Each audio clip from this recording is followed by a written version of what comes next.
ஜோக்பூர்ன்ற ஒரு எழில்மிகுந்த கிராமத்தில் ஒரு வீட்டில் ஒரு உடம்பு சரியில்லாத அம்மாவும் அவங்களுடைய பையனும் வாழ்ந்துக்கிட்டு இருந்தாங்க. ஒரு நாள் இந்த உடம்பு சரியில்லாத அம்மாவை டாக்டர் வந்து சொல்கிறாங்க, நீங்கள் எப்போனாலும் இறக்க வாய்ப்பு இருக்குன்னு. உடனே உங்கள் அம்மா அவங்க பையன்கிட்ட போய், நான் எப்போனாலும் இறக்கலாம், அதனால் நீ எனக்கு எதனாச்சும் ஆச்சுன்னா மாமா கிட்ட போயிடு அப்படின்னாங்க.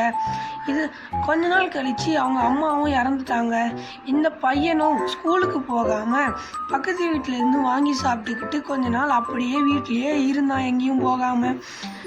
அப்படியே தூங்கிக்கிட்டே இருந்ததுனால ரொம்ப நாளாக படிக்காததுனாலையும் அவன் கொஞ்சம் மங்கி போன மாதிரி தான் இருந்தான். ரொம்ப நாள் கழித்து அவனுக்கே கொஞ்சம் ஒரு மெச்சூரிட்டி வந்ததுக்கு அப்புறமா அவன் வந்து வெளியே போனான். ஆனாலுமே அவன்கிட்ட காசு இல்லாததுனால, படிப்பறிவு இல்லாததுனால ஓரளவுக்கு எதனாச்சும் பண்ணணுமேன்ட்டு அவங்க மாமா கிட்ட போன அடுத்த நாளே அவங்க மாமாவும், நீ முதல்ல போய் படிடா, நான் உனக்கு காசுலாம் தரேன். அதுக்கு அந்த பையனும், மாமா நீங்களே வேலைக்கு போகல, எனக்கு கொஞ்சம் காசு தந்தீங்கன்னா நான் போய் வேலை செஞ்சு பார்த்துக்கிறேன் அப்படின்னா, அதெல்லாம் ஒன்றும் இல்லைடா, நான் நாளிலேருந்து வேலை செஞ்சு உனக்கு காசு தரேன், நீ படித்தா மட்டும் போதும் அப்படின்னு சொல்லிட்டாரு. அதுக்கு அந்த பையனும், சரிங்க மாமா நான் உடனே ஸ்கூலுக்கு போகிறேன் அப்படின்னு சொல்லிட்டு போயிட்டான். உடனே அவங்க மாமாவும் ஒரு பர்கர் கடை வச்சார். இந்த பர்கர் கடை ஓரளவுக்கு தான் போச்சு லாபமாக. இருந்தாலும் அவர் சமாளிச்சிட்டாரு.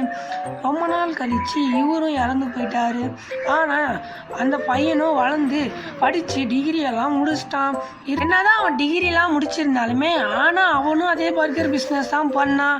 ஏன்னா அதில் அவனுக்கு லாபமும் வந்துச்சு, அதே மாதிரி மக்களும் அதுக்கு பிடிச்சிருந்தாங்க. இதே மாதிரி நீங்களும் படிச்சிங்கன்னா உங்களால் நிறைய சம்பாதிக்கவும் முடியும், நிறைய பேர் உங்கள் மேலே மரியாதையும் வைப்பாங்க.